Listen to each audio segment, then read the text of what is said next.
Hello and welcome to Altia Suite. Today I'm going to show you how we can create a quotation. To get started, I'm going to go into my quotations. And then to start a new one, I just need to go up there to the new button up there, top left. Now, in all of our documents, we need to start with adding a customer. This can be a customer that exists already, such as a customer Bill Nye. Start to type out partials, be able to come up. If you do type your customer in there and they do not populate, once we hit that plus button, it's going to bring us into the customer manager and then into creating a new customer. So all we need to do is just type out the name. Maybe we're trying to add Barney Rubble. And then we have the smart address finder feature. So if you do have this in your account, all you have to do is type out the partials and then the rest of the address will flow in. You just need to select that and then the address will pre-fill it there. And then the address will get pre-filled into the fields. So that's a quick way to get an address into the system and into your customer profile. So once we have that, you hit that create button and that will create the customer for you. And then you'll be selected over there. But I'm going to use my customer Bill Nye. Now, when you get your customer chosen, you need to choose on whether or not you want to use the billing address as a shipping address, or if we have a customer that with other shipping addresses, you hit that drop-down menu, and then select their desired shipping address. Now, in my account, I have the setting enabled to use delivery mode.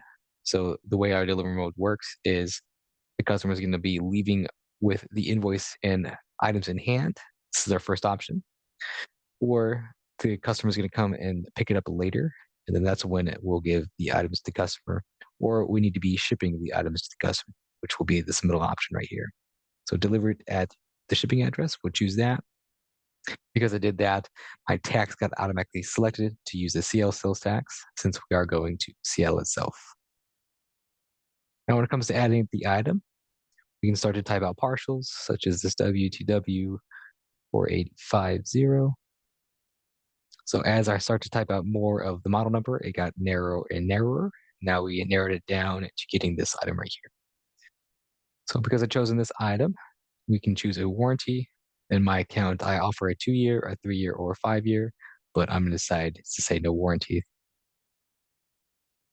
So we got a load washer in here. Let's go ahead and grab the dryer. There is a WED 48050. Again, you can see it start to narrow it down. So here is that dryer.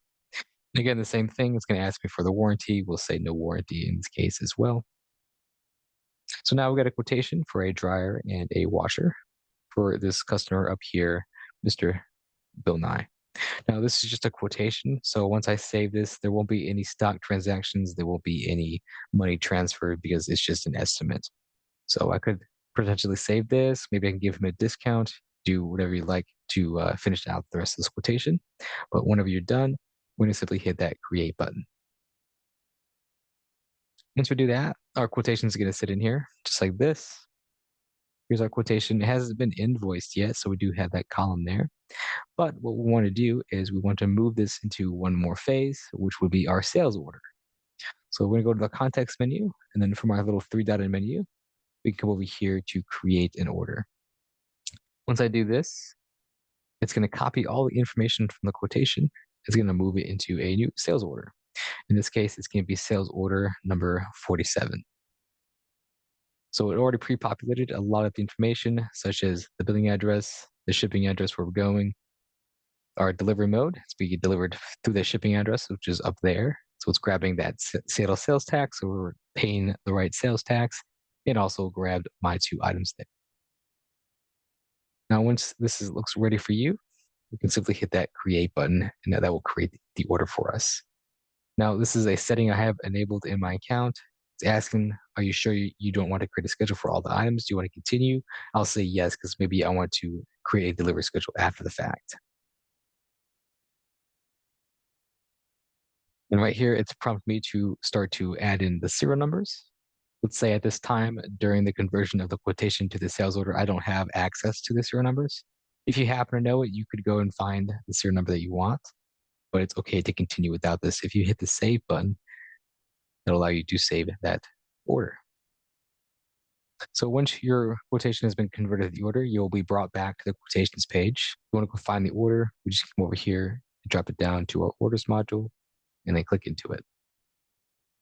Now it should be the very first order that appears on here since it goes by the date created. And if I scroll to the right on this order right here, we have a quotation reference number. So this is referencing quote number 32, which is the quote that we just did for Bill 9. Now with this order sitting in here, what we can go do is go to the context menu from the order, and then we can have this modify option right here. This will allow us to change out or to update this order with whatever field that we want to update to. In this case, maybe we want to go in here to start to schedule the orders. So we can create a schedule for all of the items by checking that box, and it will just lump these two line items together on our calendar. To do this, make sure that it is checked there and go to this context menu right here. And then we can have this option right here to schedule the delivery. Once we do that, by default, it's bringing me to my employees, but I want to go and look at my trucks. So in my account, I have 4 different trucks. Well, 5 counting the out-of-state truck, but I basically have 4 of my main ones. Now, I know I'm going to Seattle, so I can choose my Seattle truck. And then all I need to do is choose a time. So if it's today, we need to go below this pink line. If it's any other day, we can go above it, obviously. So let's try to create a schedule for today at 2 o'clock. We'll create a delivery schedule here. And because I had chosen the option to create a schedule for all my items, you can see that it brought those 2 quantities in there. So 1 quantity of the washer and 1 quantity of the dryer. What it also did is it gave me my shipping address down over there.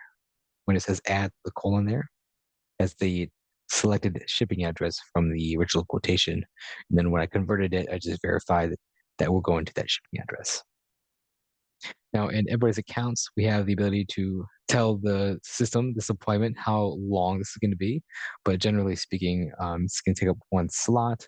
In my account, I have my slots be calculated as per 60 minutes. So I'm going to say this appointment is going to take 60 minutes, so I'll just say 1 slot. With that appointment ready, we're going to hit that save button. And it's going to save that there. Then from here, you just need to come up here and hit that back to modify order, and then we're back to the order itself.